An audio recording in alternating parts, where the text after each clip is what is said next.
Движим се по булевард Цар Освободител към кръстовището с булевард Република.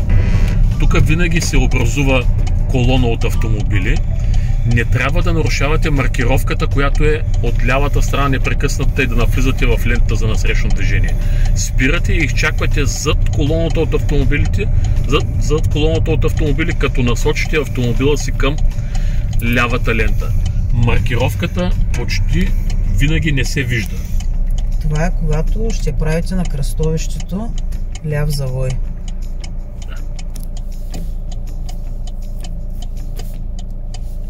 Ще изчакаме сигнала да светне зелено, ще завием наляво и ще ви насочим към следващия момент.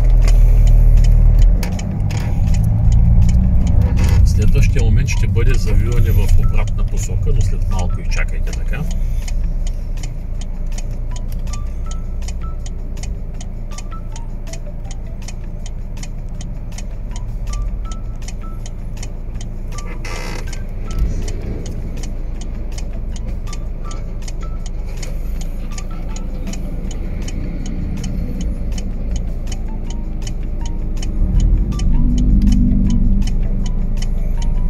Това кръстовище почти винаги се излиза при смяната на сигнала, освен ако няма голямо разстояние между насрещите и вас. Така, движим се вече по булевард Цар Република, извинявайте. От дясната страна ни остава Кауфланд. Първото кръстовище е разрешено за завиване в обратна посока.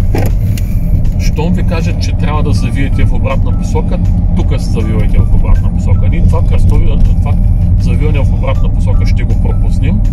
Ще ви насочим вниманието към следващото завиване в обратна посока, тъй като там е по-специфично. Виждате къде е знака за завиване в обратна посока. Насочваме се.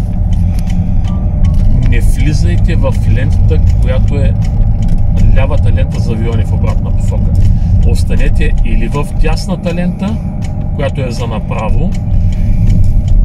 Това е най-добрият вариант. Може да застанете и между двете ленти, но по-добре е от тук. Ще завиете в обратна посока от тази позиция, като гледате в лявото огледало някой да не премине от лявата ви страна и завивате. Тук е много особено, защото е тясно и ако не застанете по този начин, няма да можете да извършите маневрата завиване в обратна посока и трябва да правите маневра движение на заден ход, което в кръстовището е забранено.